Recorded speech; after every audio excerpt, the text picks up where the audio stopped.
आप लोगों को कक्षा 8 की जो सीरीज चला रहा हूँ पूरा कंप्लीट मैथ मैं पढ़ाने वाला हूँ कक्षा 8 की। तो आप लोग चैनल पर नए हो तो सब्सक्राइब अवश्य करिएगा दोस्तों, और ज़्यादा से ज़्यादा शेयर करिएगा। जैसे दोस्तों अब पहला अभ्यास हम बात करते हैं। अभ्यास 1.1 ए है, जिसकी अब सवाल नंबर पहली है। सवाल नंबर क्या बोल रही है कि सरल कीजिए। पहली सवाल क्या है कि 4/5 प्लस माइनस 2/5 का मान क्या होगा। इसको सरल करके छोटा करना है। इसी तरीके से दूसरी सवाल दिया गया है -4/5 2/5। ठीक है दोस्तों, तो चलिए हम इसको अपने बोर्ड पर इसको आप लोगों को सॉल्व कराते हैं। ठीक है दोस्तों, देख लीजिए सवाल सेम यही रहेगी। तो दोस्तों जैसे आप लोग देख रहे हैं कि यहाँ पर 4/5 प्लस प्लस ए माइनस 1/2, यही हमारी सवाल थी दोस्तों। तो अब हम इसको सॉल्व कराने वाले हैं। तो आप लोग सॉल्व कैसे करेंगे तो इसको ध्यान से देखिएगा दोस्तों, ठीक है ना। तो देखिए इसमें करना क्या है दोस्तों, आप लोगों को कुछ भी नहीं करना। यह संख्या देखिए परिमेय संख्या है p/q के रूप में, यह भी p/q के रूप में, अर्थात यह भिन्न है। भिन्न को क्या करना है, जोड़ना है हमें। तो यहाँ पर ब्रैकेट में -2/5 दिया गया। तो देखिए सबसे पहले 4/5 करिएगा। ये प्लस माइनस, जब ब्रैकेट टूटेगा तो प्लस माइनस का गुणा होगा, माइनस हो जाएगा 2/क्या हो जाएगा 5। हमने आप लोगों को बताया होगा, या आप लोग नहीं जानते हैं तो चलिए, बगैर हाल से जानते तो सब लोग होंगे। देखिए जब भी इन दोनों का हर अर्थात डिनोमिनेटर सेम हो, डिनोमिनेटर क्या हो, सेम हो, तो हम इसका एलसीएम वही ले लेंगे जो रहेगा। ठीक है, दोनों का एलसीएम 5 हो जाएगा। और इसके बाद जो भी हर रहेगा उसको, ओ सॉरी, जो भी अंश रहेगा उसको हम माइनस कर देंगे। तो 4 - 2, तो कितना आएगा, 4 में से 2 जाएगा तो 2/5। यही आपका आंसर हो जाएगा, 2/5 आंसर हो जाएगा। ठीक है दोस्तों, ठीक है, यही आपका क्या हो जाएगा, आंसर हो जाएगा। तो आई होप आप लोगों को यह सवाल समझ में आई हो। अगली सवाल की बात करते दोस्तों। देखिए जैसे यहाँ पर दूसरी सवाल दिया गया है बुक में आपके, सवाल नंबर पहले की दूसरी सवाल है। ठीक है दोस्तों, पहली हमने बताया है, अब दूसरी सवाल देखिए। यहाँ पर क्या करना है दोस्तों, प्लस माइनस, यहाँ दोनों माइनस माइनस दिया गया है। तो जब भी इस तरीके का दिया जाए, अंश और हर में दोनों माइनस माइनस रहे, तो उसे हम क्या कर देंगे, प्लस कर दे। क्योंकि माइनस माइनस अगर अंश और हर में रहता है तो क्या हो जाता है, प्लस हो जाता है, माइनस से माइनस कट जाता है। ठीक है दोस्तों, तो अब यहाँ पर आ जाएगा क्या, 4/5 आ जाएगा, प्लस क्या हो जाएगा, यहाँ देखिए माइनस है तो प्लस माइनस का गुणा कर दीजिए। प्लस माइनस का गुणा करेंगे तो क्या आएगा दोस्तों, माइनस आ जाएगा। क्या आ जाएगा, माइनस 2 क्या हो जाएगा 5। फिर इसका आप लोग क्या करेंगे, लस लेंगे। जब लस ले लेंगे तो आएगा क्या, 5 आ जाएगा। 5 से डिवाइड करेंगे एक बार तो यहाँ 4 हो जाएगा, माइनस इसको फिर वही कर देंगे तो कितना आ जाएगा, 4 में से 2 गया 2/5। ठीक है दोस्तों, तो इसी प्रकार से अब हम अगली सवाल की बात, ठीक है दोस्तों, तो अब दूसरी सवाल की बात करते हैं। सवाल नंबर 2, संख्या रेखा की सहायता से सरल कीजिए। अब इसमें संख्या रेखा दे दिया गया है। संख्या रेखा यही मेन आपको जानना है, संख्या रेखा क्या होती है। तो संख्या रेखा बताते हैं, उसके बाद फिर आपको इन दोनों का ऐड बताएंगे, जोड़ना। ठीक है ना। तो इसमें दिया गया है संख्या रेखा की सहायता से सरल कीजिए। तो चलिए हम उदाहरण की बात करते हैं, फिर इस पे आते हैं सवाल पर। देखिए दोस्तों जैसे यहाँ पर एक उदाहरण के तहत आप लोगों को समझाया गया है। अब यहाँ पर देखिए सवाल हमारी ये है, 3/5 प्लस माइनस 13/5 को क्या करना है। अब इसी तरीके से आपको सवाल नंबर दूसरी आपको दी गई है। जैसे यहाँ पर देखिए सवाल नंबर दूसरी 3/4 प्लस माइनस 3/2 इस तरीके से दिया गया। तो आपको हल कैसे करना है, तो आप लोग देखिए हमेशा जब भी संख्या रेखा की एक सीधी लाइन खींचिएगा, उसमें संख्या रेखा में एक मूल बिंदु होगी जिसका 0 होता है। जीरो के जस्ट दाहिने तरफ प्लस में संख्याएं चलती है और बाएं तरफ किस में चलती है, माइनस में। तो देखिए यहाँ 3/5 प्लस में दिया गया है, तो अर्थात इस तरीके से हम इसका सब में 1/5 2/5 3/5 इसी तरीके से, जैसे आपको यहाँ 5 दिया गया है तो यहाँ पर सब में 5 5 लगा लिया। प्लस यहाँ माइनस की तरफ -13/5, तो इसको हम किस तरफ ले चले जाएंगे, माइनस की तरफ।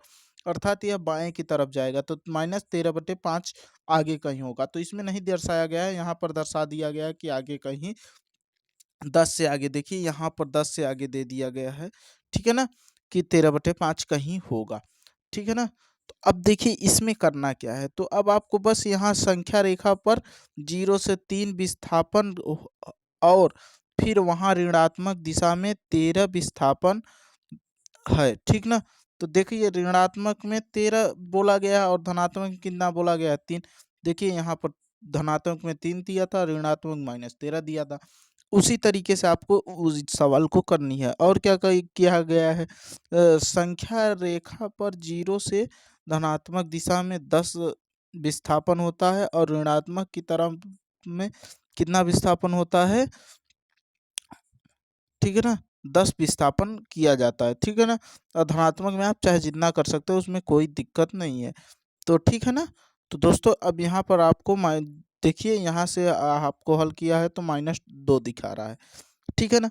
तो चलिए अब हम सवाल पर बात करते हैं। इसक यही होती है संख्या रेखा, ठीक है ना दोस्तों। चलिए दोस्तों ठीक है, तो आई होप आप लोगों को समझ में आ गया होगा। फिर आपकी सवाल पर बात करते हैं, 3/4 प्लस -3/2, ठीक है ना। इस तरीके से अब हम आपको संख्या रेखा पर इसको सॉल्व करना सिखाएंगे। तो देखिए हमने बताया कि ये हमने क्या खींच लिया, संख्या रेखा खींच लिया, ठीक है दोस्तों। तो हमने जो ये संख्या रेखा खींचा है दोस्तों, अब यह संख्या रेखा हमारी हो गई। अब इसमें एक मूल बिंदु होगा जो हमारा ये हो गया 0। हमने बताया 0 के दाहिने तरफ धनात्मक चलती है, तो यहाँ 1 हो जाएगा, 2 हो जाएगा, 3 हो जाएगा, 4 हो जाएगा, ऐसे ऐसे कहाँ तक चले जाएंगे, 5 तक। अब देखिए धनात्मक में हमें हमें हर क्या दिया गया, 4 दिया गया, तो हाँ अपने से सबका हर क्या लगा देंगे, 4 लगा देते हैं, ठीक है दोस्तों। सबका हर क्या लगा देंगे, 4 लगा देंगे, ठीक है ना। अभी और ये आगे तक जा सकता है। अब इसके जस्ट अपोजिट में हम किस में ले चलते हैं, -1, -2, -3, -4, -5, -6, अर्थात डॉट डॉट डॉट आगे तक ये जा सकता है। अब इसमें देखिए ऋणात्मक में सबका हर कितना दिया, 2, तो हम क्या करें, सिंपली बटे 2 सबका कर देंगे। सिंपली में क्या कर देंगे, बटे 2 सबका कर देंगे, ठीक है दोस्तों। इतना करने के बाद अब हमें बोला क्या गया है, देखिए दोस्तों यहाँ पर ये सॉरी यहाँ ब्रैकेट होना अनिवार्य है, क्योंकि हमेशा 2 चिन्ह आपस में एक साथ नहीं आ सकते, ठीक है। तो अब देखिए हमें क्या करना है, देखिए हमसे बोला गया 3/5, तो 3/4 सॉरी 3/4, यहाँ से हमने इसको क्या किया, उठा लिया, ठीक है ना। या नीचे से चलो उठा लेते हैं, 3/4 हो गया। 3/4 के बाद प्लस करना है हमें कि कहाँ तक जाना है, -3 में, -3/2 में जाना है। चलिए 3/4 हमने कहाँ से लिया, 0 से लिया, 3/4, ठीक है ना। अब यहीं से हम उठाते हैं, कहाँ पर जाएंगे, -3/2 पर, -3/2 पर, ठीक ना। यह हमारा इधर गया और ये हमारा इधर गया, अर्थात 0 से ही कोई भी संख्या हम उठाते हैं, 0 से ही उठाते हैं। अब दोनों का आपस में क्या करना है, हमें योग करना है। दोनों का क्या करना है, आपस में ये यहाँ से यहाँ तक की दूरी हमें ज्ञात करना है जोड़कर, ठीक है ना दोस्तों। तो चलिए हम कर लेते हैं, तो अर्थात सॉरी इधर से इसमें इसको जोड़ना है, ठीक है दोस्तों। ठीक है दोस्तों, तो इतना करने के बाद आपको इसमें क्या करना है, ऐड करना है। तो ठीक है, अब ऐड कर लीजिए। देखिए यहाँ पर देखिए इसमें 4 है, इसमें 2 है, तो आप इसको करेंगे कैसे, देखिए इन दोनों का आप अब सिंपली कुछ नहीं करना है, इसमें आपको दोनों को आपस में ऐड करना है।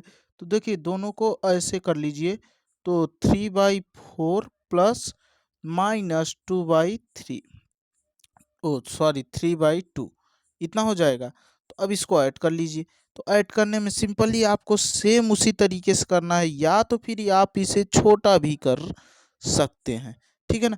तो देखिए आपको सिंपल तरीका मैं बताता हूँ, तो जो आपका लस मेथड है उसी तरीके से करिएगा। दोनों का लस लीजिए, 4 आया, और इसमें से जब मल्टीप्लाई 4 से कर दिए तो यहाँ 3 ही हो जाएगा, अब प्लस माइनस माइनस हो जाएगा। 2 से डिवाइड करेंगे, 2 दूना 4, और 2 से इसमें मल्टीप्लाई कर देंगे, 3 में तो 2 तियाँ 6 हो जाएगा, ठीक है ना, 2 तियाँ 6 हो जाए तो अब देखिए कौन सा बड़ा हुआ, 6 में से 3 जाएगा तो -2/4। अब इसे छोटा कर लिए, 2 एकम 2, 2 दूना 4, अर्थात क्या हो जाएगा -1/2। आया क्या आंसर, -1/2 आएगा। आएगा कैसे, ठीक ना, ये चीज़ आप लोग समझ लिए। अब इसको संख्या रेखा पर दर्शाना है तो वो भी समझ लीजिए, ठीक है दोस्तों। तो चलिए, आई होप अगर आप लोग इसको समझ चुके हो तो यहीं पर आज वीडियो ज़्यादा ना बड़ी करते हुए इसे यहीं पर समाप्त करते हैं। अगली वीडियो में कल बताने वाला हूँ, ठीक है दोस्तों। जय हिंद।